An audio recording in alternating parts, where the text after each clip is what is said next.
Welcome to this week's YouRevolution episode, where we go from the bonny banks of Loch Lomond to the busy streets of London. And it's been International Women's Day this week, and what better way to celebrate that than to bring on one of the most inspirational women that I know. Ruth Penfold helped me enormously at a time in my life when I really needed to find my inner voice and find the authenticity within. Ruth's message is one of joy, finding purpose and finding your authentic self. She's hugely inspirational for both men and women, and in this episode we talk honestly and frankly about finding yourself, overcoming challenges, living with purpose and living with joy. Enjoy the episode and enjoy Ruth's wonderful message. Thanks again.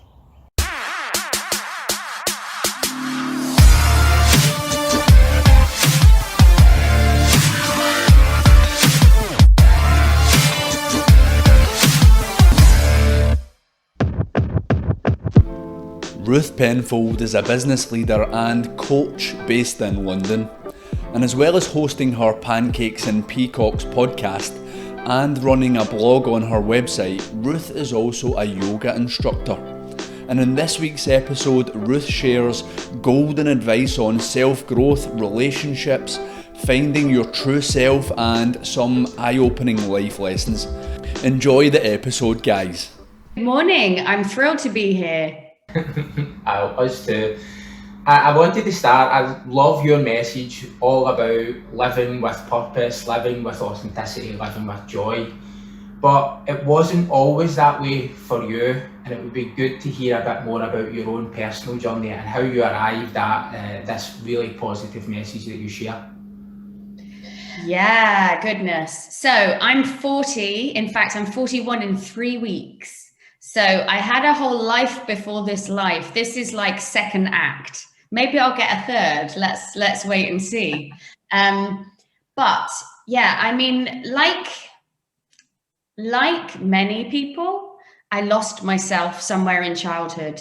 I lost myself somewhere in those moments of trying to figure out what it meant to be a human being and what it meant to be a human being that other human being liked and wanted to be around. So we do all kinds of crazy things to ourselves, therefore, to kind of clip ourselves and turn ourselves into what we think the world is going to react favorably to. And it's those little nuances of reactions that we're looking for in the human face, right from when we're tiny, teeny babies. Like, it's really, really like, so for anybody that feels bad about, you know, certainly for my parents that are like, oh my goodness, things that happened to you in childhood made you make bad choices. And I'm like, that's part of the condition of being a human, right? The way that human beings are driven means that you don't need to have, you know, big catastrophic events in childhood for your childhood to influence you in a negative way in adulthood. So I lost myself early on, and then I sort of spent my teens floundering, thrashing, trying to find something that felt like mine, trying to belong to different tribes that I didn't necessarily belong to. And then I found a relationship which was fairly dark from the beginning, actually, but it gave me an island and something to belong to.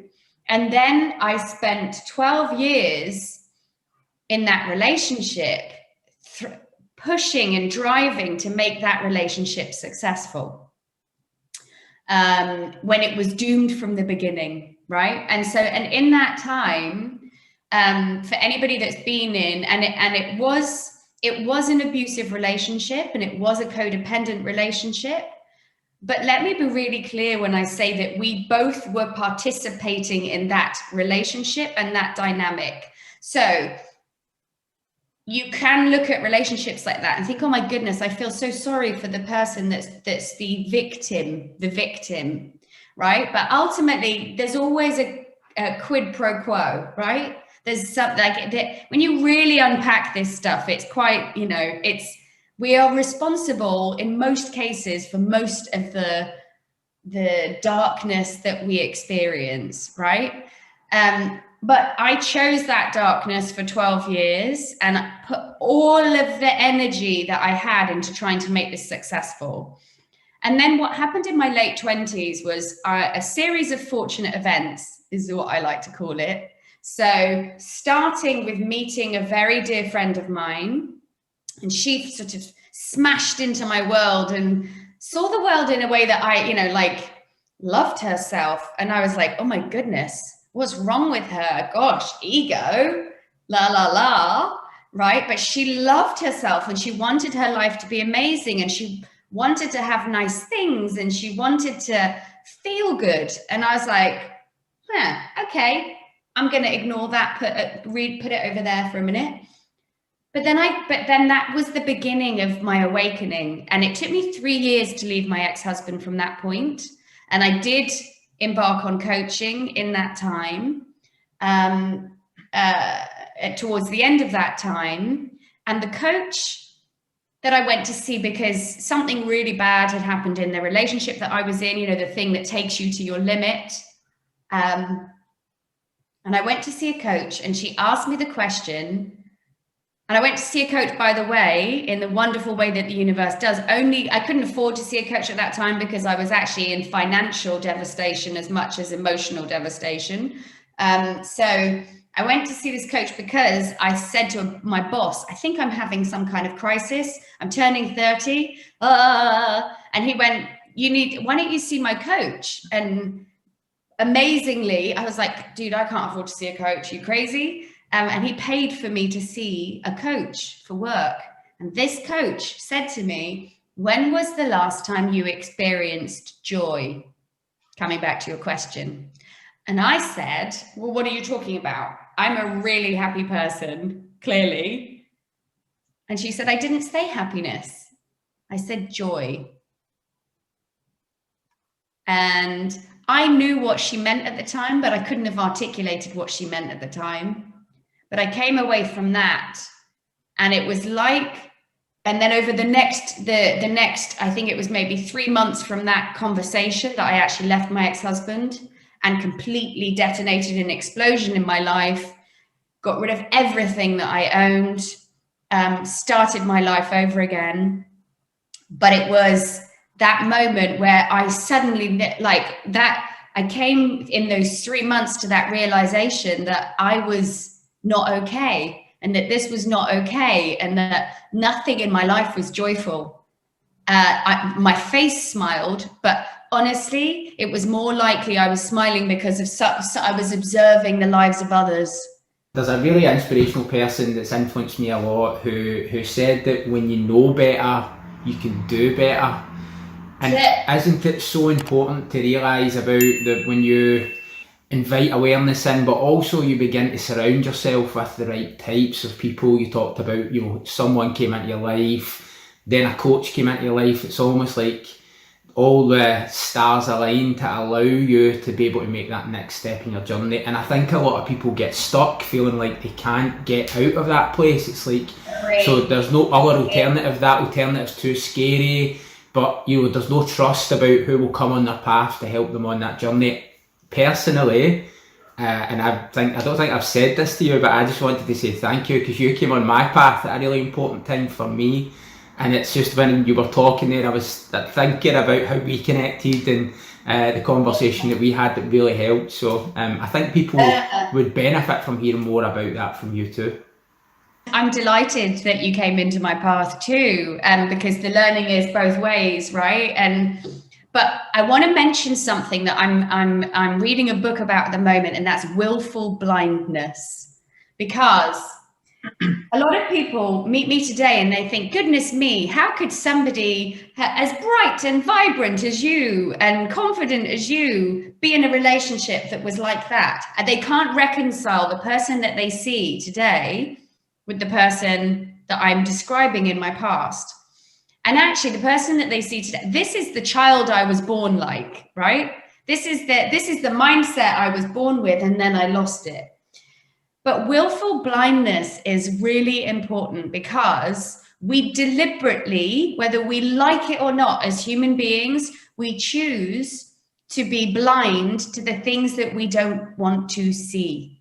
So I was so focused on trying to make the relationship that I was in successful that I didn't want to see that it was fundamentally flawed. I did not want to see or really find the evidence that my ex-husband had multiple affairs, you know, like whatever it is in your situation, you're choosing to be blind, but the awakening takes time. And that's what, because ultimately, you know, and I guess if you're listening to this and some of what we're talking about here is resonating, maybe you're thinking, but the idea of change is terrifying because it can be huge, right? It can be huge.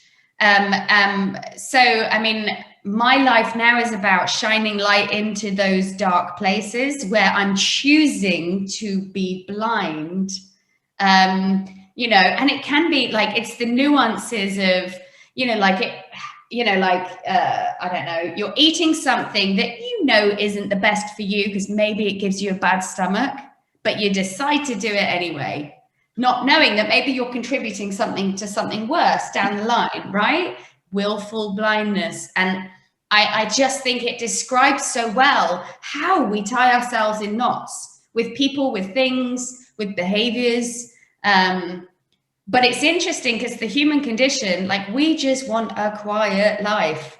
So even when we know, you know, like what you're talking about, I was blind before, you know, like, you know, that you didn't always know what you know today. And when you know more, you can do more. But a lot of the time, human beings, we know more, but we still choose not to see. There's something you touched on as well, which I find really interesting, and I think it's about that element of responsibility. So we're very great at acknowledging when we might have created or co-created something positive in the world, but we aren't all that willing to step up to take responsibility when we've co-created something that actually has a very profoundly negative effect, probably on ourselves first, but also in the world too. And I think that if you look on the collective scale about things like climate change and all that, that's kind of part of it. But if you look individually about relationships, perhaps toxic relationships and difficult circumstances in your life, on some level, we all participate in co-creating that, either through our own behaviours or through a lack of boundaries, which was a personal thing for me, not necessarily having those boundaries with myself first and foremost, but then being able to have that with other people, and it causes all sorts of havoc. But we co-create this, but I find it difficult to step up to take that responsibility, and I liked what you were suggesting about that. Yeah, well, and this idea of co-creation is really important, but also something that I've been looking at a lot, right, is thinking about self-acceptance, right? We are very comfortable accepting ourselves when we think we're being excellent, but we don't want to really accept ourselves in our darkness, right? We all have sides of ourselves we don't like. We would love to be perfect. We would love that. In fact, you've got to love the willfully blind side of yourself too, right? You've got to love that part. And I think, through the years of learning to love myself, and it is a journey, right? I was much faster to learn to love myself when I was, light, right? In lightness, things that I was proud of, but I was much slower and therefore more secretive about the sides of myself that I'm ashamed of. And I think real self-love is actually accepting yourself in your wholeness. Now, that doesn't mean to say that you don't think, I mean, I have a bratty side to myself. It doesn't mean to say that I think that that's the way that I should be operating. And it doesn't mean that I can't choose to try to be better and not allow, and that I don't look underneath when those parts of myself surface. Because ultimately that's what it is. It's like, what's being triggered in me here? Why am I having that reaction? Let's actually sit with that. Let's have a conversation with myself about it so that I can figure it out.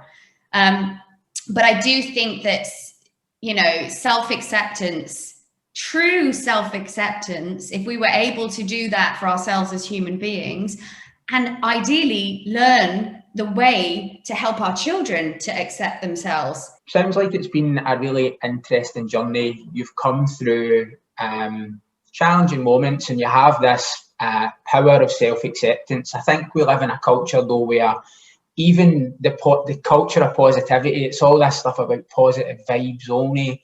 And that's not realistic, because for me, the path of awakening and the path of self-acceptance is a yielding.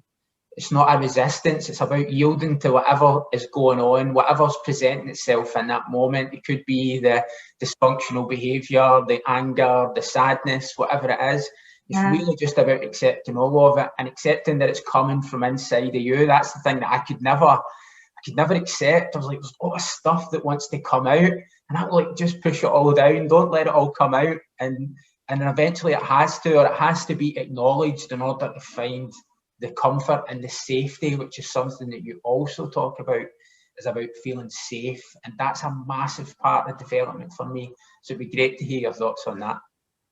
I think really, so people are at their best. In organizations, we work really hard to help to try to find a way to encourage environments where people feel psychologically safe, so that they feel like they can show up as themselves without fear of, being shunned because they've said something that's not right.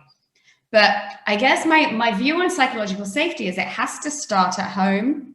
So, and actually that has to start with you, which means that you actually, the part that you're talking about there, letting the emotions out is really important, and being able to sit with them, because when you may not even know that you're suppressing your emotions, by the way, but if you're suppressing your emotions, you are robbing yourself of your authenticity.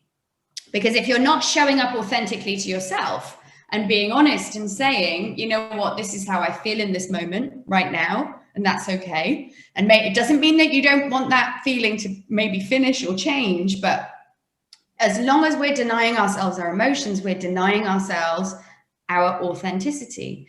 So therefore, until you understand you in your authenticity, it's very hard to create relationships with other human beings where you're giving them real access to you, where you're actually giving them an opportunity to know all of you, right? Now, I know you're like in a workplace, you're going to be like, okay, yeah, but I've got to filter that a little bit. But well, yes and no. Once you've gotten to know your emotions and realize that they're not monsters and that they're actually there to guide you on your path, because there's a reason why you're an organism that creates different hormonal spikes and sensors, because it's there to keep us it's there to drive us forward. They're there as markers to drive us forward. But once you've mastered them, you're able to harness them and bring them into your conversations, which means that if you're annoyed, if something's hit you in some way, you can obviously then self-reflect and go, is this about me or is this about them? And then you can just quite straightforwardly say, hey, we were having this conversation and what that brought up in me was this. What was your experience? So it's like you can almost just discuss the emotion rather than react in the emotion, which I think is just so important for us all to find the right way to thrive together. But coming back then to the psychological safety, it is so important though that you are creating a group of, you're surrounding yourselves as you are learning and you are on this path, that you create a bench of humans that you feel psychologically safe with, particularly if you want to unleash creativity and innovation and take risks and, I don't know, start a podcast or a vlog or, whatever, expose yourself in some way. You need to have people that aren't gonna trigger your shame as you start to build the muscles of confidence within yourself.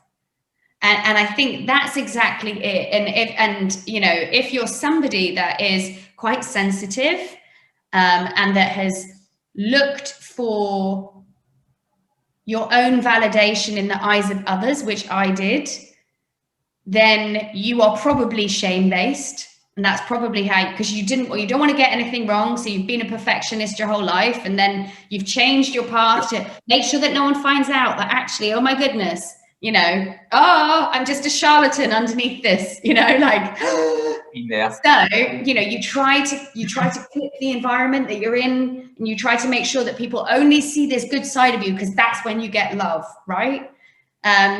And so I think the more that we can recover ourselves from that and get comfortable, but you need people that you can feel safe with, to be wrong with, to fail with, so that then you can learn that you can get something wrong and no one, hopefully, in most scenarios, you make a silly mistake, nothing actually that bad happens, right? And the more that you can build your case study in your brain that, oh, I said that thing in that meeting and it wasn't the right thing, but nothing bad happened, I was safe, then that's where your psychological safety starts to grow. Now, ultimately, the utopia, the end game would be that you feel so safe within yourself that you can express your authenticity to everybody and not be worried about, okay, that's what you think. Okay, this is what I think. Yeah, that was wrong, but that's okay. Peace and love. It doesn't matter. And that's really, that's my utopian future. That's my utopian ideal, that we can end up in a place where we're so self-aware that we can really kind of, communicate and therefore vibrate with one another on a completely different level. This has been amazing. One final question for you. What's your message to anybody out there who is maybe just beginning to look inside for the answers, or is maybe just awakening to the idea that they're on a journey of self-growth in any walk of life, male, female, business, personal, spiritual? What's your message that might help just move them that little bit along the road? I think it can only be to start small, right? Don't set yourself ridiculous, unachievable targets that are going to make you feel worse about yourself, right? So if you want to start to honor yourself or develop a relationship with yourself, I started by making decisions that served me. It was that simple. So today, do I want this? Yes or no? Taking into account willful blindness, which we talked about, right? But little choices, but don't try to swallow the watermelon whole, because it's going to be really, really hard to do that. So that's why I'm always when I was sort of caveating me sharing the structure that I live in, it's because that for a lot of people, first of all, that's my structure, not yours. It might not be what works for you, but if you suddenly try to develop that structure in your life, you would probably it wouldn't feel right, and it would feel wrong. And that's the definition of trying to swallow a watermelon whole. So what's in each day? What's one tiny gift that you can give yourself? So if you know that actually you always end up feeling slightly rushed, wake up 10 minutes earlier and just see what difference that makes. And just start there. I've given myself the gift of 10 minutes today, and I can breathe. Whew. And my friends, one of the reasons that I wake up as early as I do is because I want space. I don't want to rush. If I want to go and do something, I want time to be able to do it before my meetings normally start about 8 o'clock or 8:30. But I want space to be able to see how I feel and go, yeah, I feel like reading this thing or whatever it is, right? That I don't feel rushed.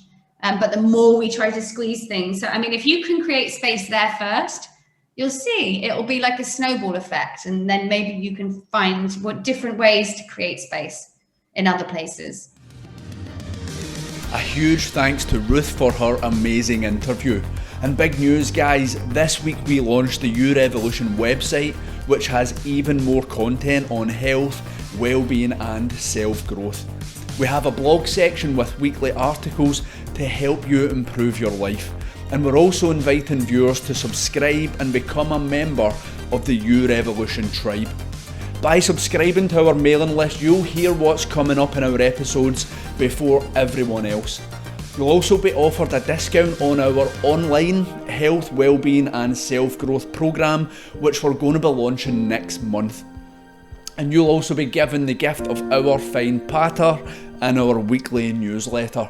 So you can subscribe and get involved via our website www.you-revolution.co.uk.